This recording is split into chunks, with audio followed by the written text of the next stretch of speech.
Hey guys, tomorrow I'm heading to Los Angeles to check out a new folding electric bike that the folks at Agency 2.0 are working with. They're the ones who helped the Saunders campaign a while back and the more fat tire, full suspension electric bike.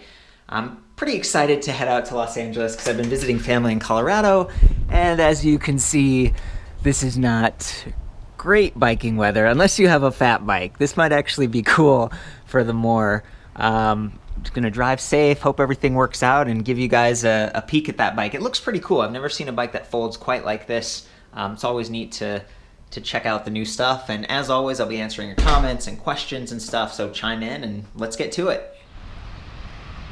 Hey guys, we're at Manhattan Beach, Southern California, just outside of LA. Beautiful day. It actually just rained a little bit, so the bike path opened up and I found this sweet spot. I wanted to show you the Zycle, Z-Y-C-L-E. I'm not sure if they called it the Zycle because it kind of looks like a Z a little bit, and it sort of spins instead of folding in half like a lot of other electric bikes that fold. Really interesting. This is a new company called Xing Technologies. I guess they're not that new. It's a Chinese company. They've been expanding into the US, and in March of 2017 they had the XK, folding little electric scooter thing. Didn't have pedals, so it wasn't technically an electric bike.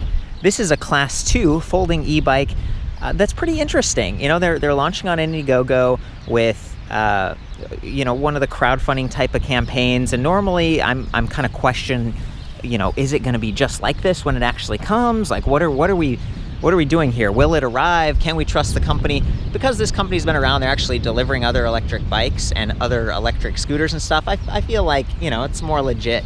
It comes in 4 different colors, which is neat, and I love the red. It's sporty, it stands out, it just looks beautiful. I was weighing this, it's 43.5 pounds, so not too bad.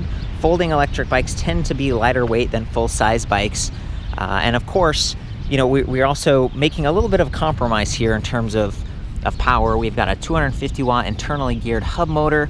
This is a Bafang hub motor. It's a company that I've heard of before that tends to make good stuff. You see them a lot of different places. And then a really unique battery pack that's really beautifully done here. It's got a 4 LED charge level indicator that you can activate on the side. It does come off the bike, and it's a little bit smaller in terms of capacity. So 36 volts, 6.6 amp hours. That means you're not going to get quite as good of range as a bike with a larger pack. But then again, 250 watt internally geared hub motor, a lot of bikes now have 350 or 500 watts. So this is more of an efficient setup. It's still very capable. There's a hill over here. I'm going to climb it a little bit later, and it actually did pretty well. I think part of the reason it performs so well is because of the smaller wheel diameter. Okay, so these are Kenda contact tires, 20 by 1.95. So really good size.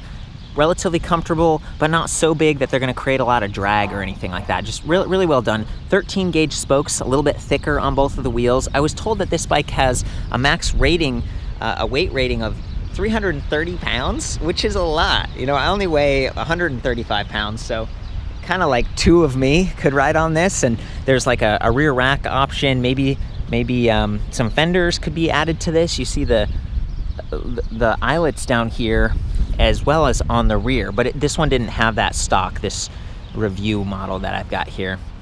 We've got a plastic chainring protector, which I appreciate a lot, especially because I'm wearing jeans. It's not perfect. I was pedaling before and my jeans got kind of caught in there, and it kind of popped them up a little bit, and I just want to call that out. Sometimes it's nice to have a full chain cover to stay clean and to avoid any kind of snags like that.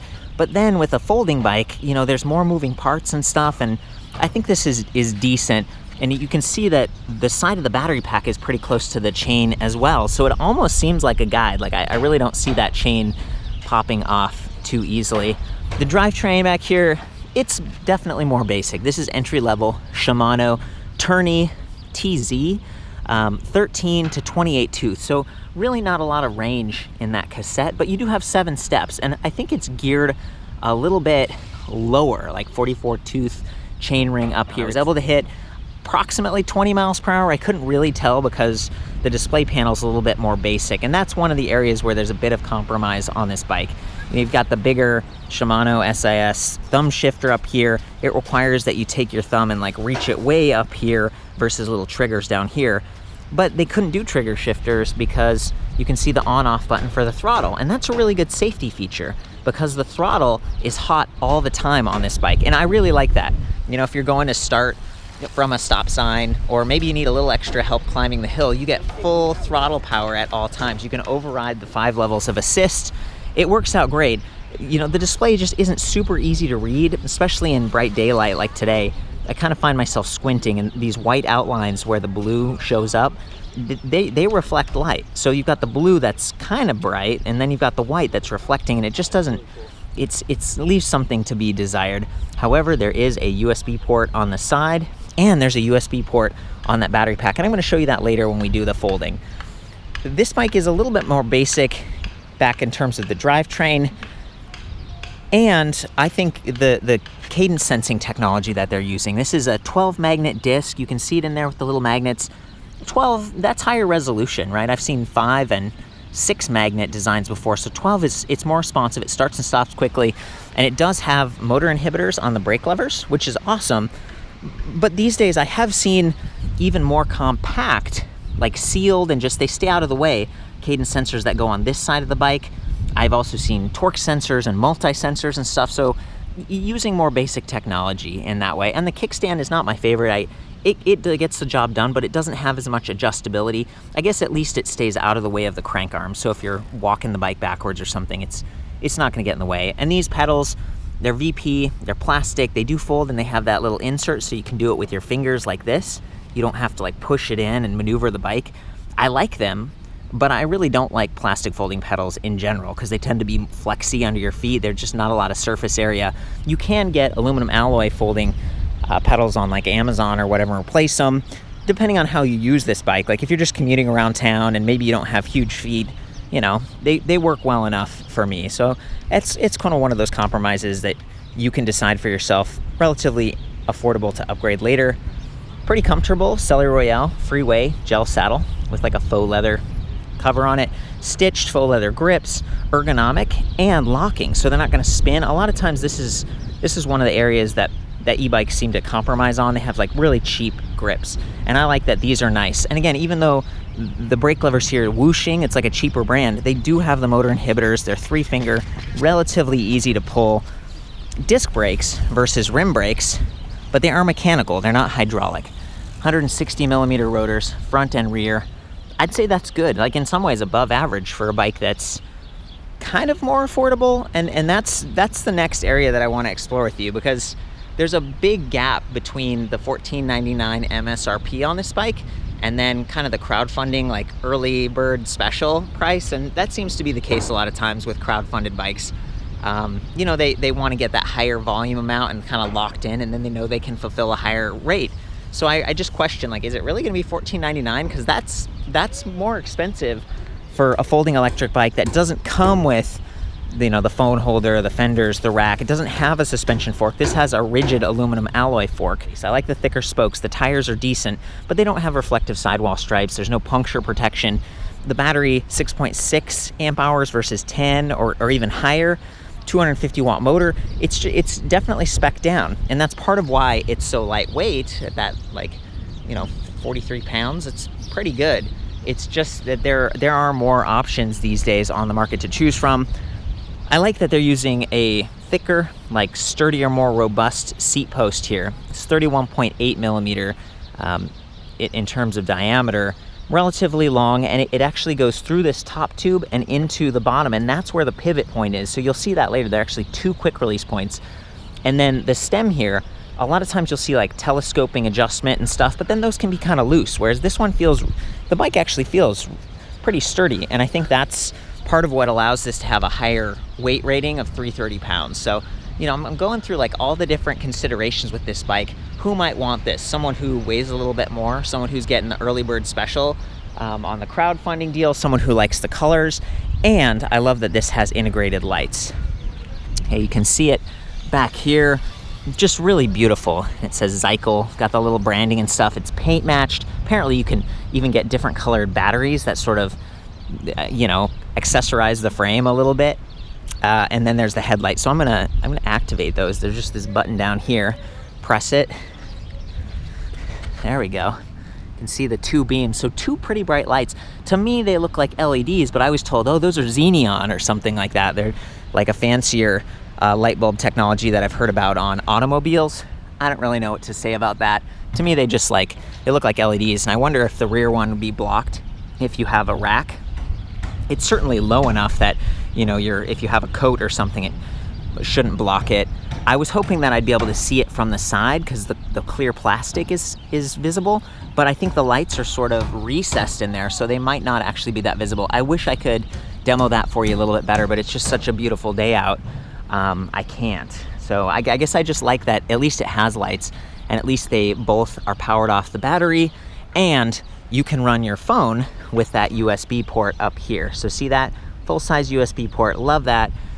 This little rubber thing was falling out a little bit. I think it probably got pulled out earlier than riding this around a little bit. So sorry about that. Something to keep an eye on. Back to the phone. You can mount your phone to this. You could charge it while you're riding, and they have this Bluetooth app. So it's pretty cool. It gives you a lot of different options. There's kind of the standard like GPS route planning.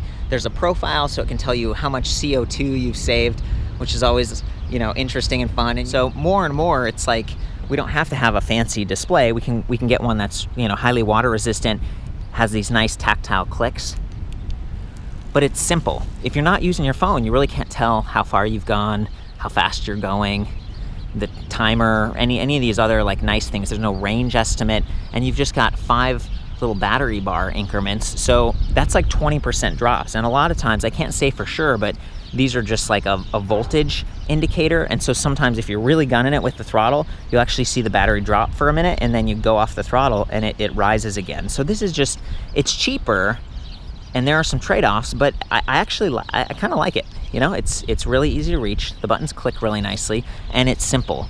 You hold that M button, it turns it on, it turns it off. You got the USB, it blends in, and this bike is really stealthy. You know, for a folding electric bike, they tend to be pretty stealthy because it's a smaller motor, it's not super loud, but just the way the battery is built into the frame, that's fancy. That's probably where some of the money is going, to have those color choices and have that plastic, beautiful, you know, kind of molded case and stuff. So I think that's kind of it. You know, I've gone over the bike a little bit. I was gonna hop on and ride it around, but I wanted to call out on the rear, we don't have quick release. We've got this 11mm axle with nuts, and then the power cable coming out. And they've done a really good job with this zip tie, just tucking it in, trying to keep it close and tight to that derailleur. It's a little bit more crowded back here with the derailleur cable and the power cable.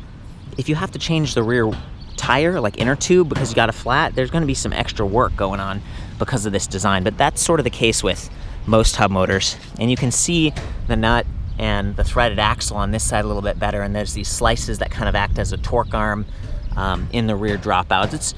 It's kind of neat, like, you know, definitely overbuilt here, bigger plate to mount that disc brake, the calipers and everything, but they painted it black. So the lines, the color lines on this bike are really nice. It definitely has a more premium feel, and you can see that these cables up front are internally routed. A lot of times with folding electric bikes, they kind of aren't. They're just hanging around because there's that bend point in the middle of the frame, and they don't want the wires to get pinched if they're like inside and getting, you know, kind of bent over. Whereas this one, I think they run through probably right here and down, and so maybe they twist a little bit when you fold the frame in half, but I just think it's a cool design. And again, the black paint that comes down here, so you've just got this nice sleek line. It reminds me a little bit of Reese and Mueller, just in terms of the simplicity, and the branding is really minimalist. They've got this bird branding thing, and it kind of reminds me of Tern a little bit. And, you know, again, Chinese company here, maybe they're studying the market and like, okay, who's the leader? I would say Tern is definitely a leader. They've got some awesome folding bikes. The branding and stuff, Xing Technologies and the Zycle, it's just interesting. It's like they're probably doing their best, and I think the end result of this bike is one that it's not super tacky. I think they did nail the look of it pretty well. And comfort is decent because of the tires being a little bit wider, and then you got the gel saddle and more of an upright body position. Only comes in one frame size, but there's a lot of length adjustment on that seat post. Very upright and relaxed. So I think before we hop on, I'm going to show you the charger, 1.2 pounds, 2 amps, very standard, kind of what you'd expect to see. You can charge that battery on or off the bike.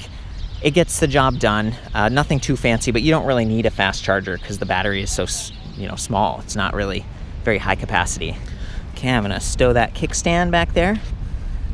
I guess I take it back. This kickstand works pretty well. I like to have adjustability on length, but it wasn't rattling around a whole lot, and it just feels pretty sturdy. I'm on the bike. It's powered on already. I can gun the throttle once it's already active. Okay, there it's inactive. Here we go.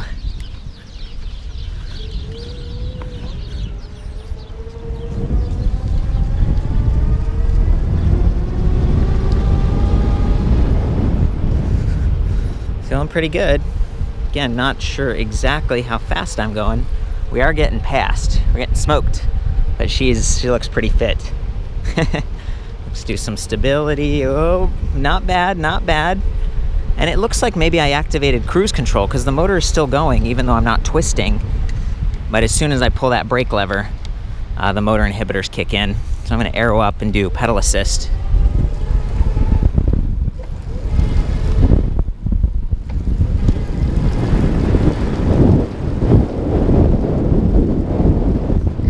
And we just hit our max speed. Still pedaling comfortably, still performing well. Yeah, and here's the front. You can see the bike feels pretty solid to me. I'm just kind of, steering it hard right now, trying to sense any frame flex. I was pedaling standing up before and it felt good too. And the drivetrain is quiet. I'm gonna go ahead and shift through. Again, the shifter, it's more generic in some ways, but this works okay if you have gloves or if you're someone who's a less advanced cyclist and you want to know what gear you're in. It's like definitely in 5 now and 4, that kind of thing. So here we go.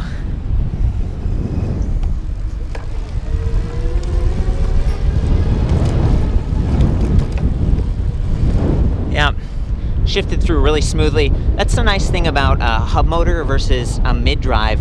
The shifting and the pedaling is really independent from the motor power. So if your chain breaks or something happens, you can just rely on that throttle and the motor's gonna spin the wheel, which is pretty nice. Of course, you got the bell. Gotta love that. Oh, it just happened again. My pant leg snagged because the wind was kind of blowing into it. See how it goes down like that and then it can get kind of caught? That's something you just want to be careful of. You can use a rubber band sometimes and just wrap your pant leg up or maybe kind of roll it up a little bit so it doesn't get caught like that. Don't want to have a ripped pants or maybe a little accident if you get caught off balance.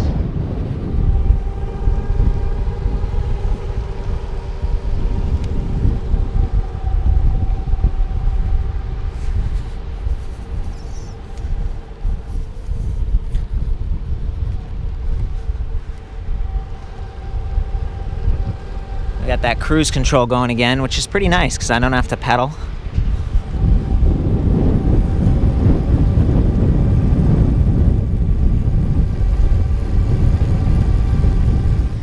Okay guys, I'm pedaling without any assist right now, just like a bicycle, as if this had, run low on batteries. It feels pretty efficient, still pretty nimble. And then we got this hill over here, and I thought I'd use throttle only and see if this thing can get me up a little bit. It'd be a fun experiment. Okay, here we are. We're at the start of the hill. I'm gonna give it a little bit of a start, but now I'm not pedaling at all.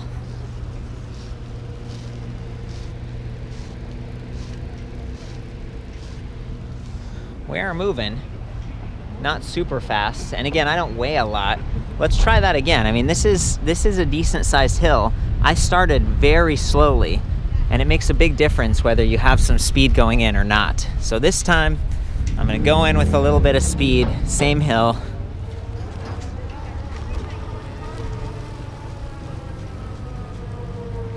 And I'm in pedal assist 0, so it's only throttle mode right now. And look at that, we're making it. We're making it up. This is a pretty, this is a pretty steep hill. Not bad. And I'm not helping at all. So that's kind of neat. It's good to have that kind of assist power sometimes. So this is Brian and Lawrence. I saw you guys out just cruising around on these. Are these the hoverboards? That's what they are. What do you think? How do you like that? Well, I like them, but they started banning them in different places. Oh, so, no. I guess that we're probably like dinosaurs, probably riding these things, because, and then we're older guys. That's what, you know. So mine is practically almost. I bought it like 2 years ago. Wow, still going. But I don't ride it that much. When I do ride it, I try to come out to the beach to ride it. I think I see your strategy. It's black. You're wearing black. It kind of blends in, and people won't even know. They'll just be like, "He's a really smooth walker." Yeah. So you know, so I come, instead of running, which I should be out here running, I just said, okay, I'll just bring out my hoverboard and, you know, just take it for a ride and everything. Looks like fun. Have you ever tried an electric bike? Because I was gonna offer to trade you and get a little feedback here. No, I never rode one. I mean, it seemed like, but it's pretty much the same concept as far as you're supposed to be exercising, but you have electric bike, and I'm supposed to be walking, but I'm on a hoverboard. Right, I mean, but we're both having fun, right? That's the important thing. It's fun. It's just fun. Just getting out, and, you know, like I said, I should be exercising, but I'm just actually I just said I'll just ride the hoverboard instead of just walk. You know? Yeah. Well, do you want to give this a try and give me your feedback? Well, just sure. Hop on it, and let me see. I'll watch your hoverboard, or maybe. Okay. I'll turn this off. There we go. We can sit this over to the side. We're on a little hill here too, so you can get a feel for the climbing power of it. It's got, yeah. How does this work? Well, you basically just pedal. Here, I'll help you out with that. Get the kickstand up. You pedal and it helps you automatically, or you can just pick your feet up and use that throttle, and it'll go. Pick your feet up and just use the throttle. Oh, okay. Yeah, you feeling it? Yeah, I feel it already. Okay, here we go, buddy. So let's see. You do know how to ride a bike, right? Yeah, I know how to ride a bike. Oh, okay. Yeah. There you go. See, it's got a little slow start, but we're starting to get there. So wow. So is this something that you just so you just out on your bike just riding? Just having some fun. I'm testing this one out. I've got a blog about electric bikes. Okay. Are you gunning it? Is this all the throttle? No. I'm just. You're just doing me a favor here. Just cursing, well, gun it. I want to see what this thing can do. Okay, that's as fast as it goes. There he goes. Sweet. You want to pedal it? This time pedal it. See what happens. Let's see. Okay, it picks up when you start to. Yeah, kind of the automatic thing. Yeah. You did great, man. Yeah, this is cool. This is really cool. I like this. I think I would rather ride this than the hoverboard. Well, it matches your outfit too, which I thought was kind of fun. Yeah, so it's cool. Yeah, I like this. Thanks, man. Front and rear brakes on it. Oh, disc brakes, yeah. Yeah, disc brakes on it. It's kind of fancy. Did you want to try it, Lawrence? I mean, okay. you're welcome to it, but you're doing so well on the hoverboard there. Thanks. Making it look easy. Well, what other questions you have? I just, anything? Well, I'm a gadget guy. Yeah. So I would probably want to get me one of these. This has a USB charger too, so you can plug your phone in. Yeah. Oh, it does match my outfit. Yeah, right. Look at this. You're looking good, buddy. You're looking sharp. How much do they run? This one is $14.99, but they're doing a crowdfunder right now, so it's like $700 if you get it on the yeah. So that they do it cheap at first and get people kind of interested. It only comes in this one size, but this seat post can go up or down. It looked like it fit you okay. Yeah.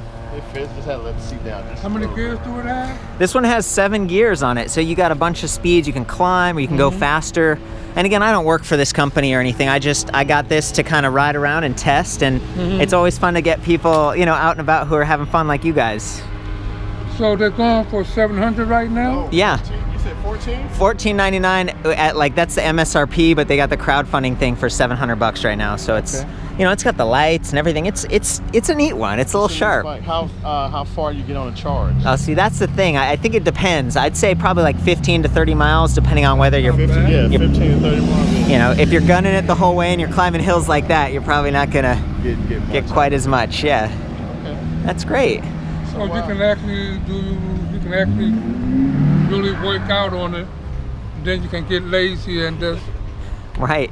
Well, maybe, see, I have a knee injury, so for me, I like to help when I'm climbing, or if it gets windy, or sometimes if you're a commuter and you're going to work, it's nice to be able to get to work without sweating.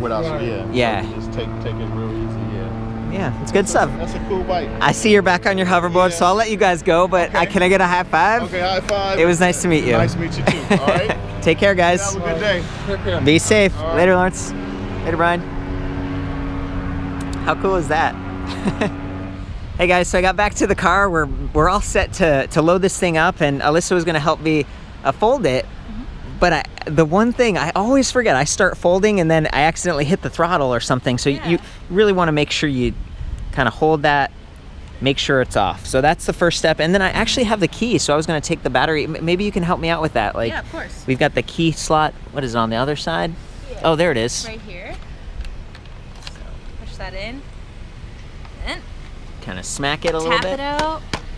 There we go. And voila. And this is, yeah, this thing is so cool. It's really compact. You could take it inside with you, and there's the other USB port that's like right on top. Can you actually take the cover back? Yeah, look at that. And then the charging port, it's the circle thing on the other side. It looks like there's the plastic cover on this one. It was a little bit looser. You guys said you were out like testing it before, right? Yeah, yeah. Okay, well, it's just, we can toss this aside. Sometimes that's what I do, just to make the bike even lighter. I mean, it's only 43 pounds, but that takes off another few pounds there. We take the key out. Do you mind unfolding it for me? And yeah, no, not at all. I can get the, so this is cool. There's the 2 quick release points. 1, 2. And we can just take the seat completely off. Toss it in the trunk. So the next step here is there's like this ridge that keeps the bike from going further this way, and it pivots out. So I don't know, just go ahead and kind of push a little bit in the middle. There we go. Okay, and it scissors, and you can actually like walk it back with the front wheel. Look at that. That is so cool. Whoa, boy. You got the front? Yep. It's always fun, 2 people trying to fold it. Yep. Okay, cool. So that was one of the areas. Like sometimes electric bikes have magnetic clasps that keep them from unfolding, but those aren't perfect. And other times there's straps and stuff. A lot of times I'll just get like a bungee cord on Amazon or something and kind of loop that around. And then can we set it down here, Alyssa? So that's kind of interesting. I was noticing before that you can almost like pick it up like this and walk along with it. Yeah. It's got like a little built-in handle, and then it just seems to rest on the front pedal. It's a totally different folding design, right? This was a little bit awkward, like we're trying to work with it and I'm trying to get all the angles for you, but I wanted to give you some idea of the dimensions and stuff. And I almost feel like you could tip it up like this in a closet or something. Yeah, absolutely. Well guys, I think that's about it. I've had a lot of fun out here at Manhattan Beach. It's always cool to get some sunny weather in, and I hope this gives you enough of an overview, more details than sometimes the crowdfunding campaigns if you're in kind of the January, February period of 2018 when they're doing that whole thing. I've tried to go really deep. I've measured the weight, the dimensions, when it's folded, when it's unfolded. That's all back at ElectricBikeReview.com. Again, the Zycle for the full write-up. I'll see you there. You can post your comments, give your feedback. Of course, have fun out there and ride safe.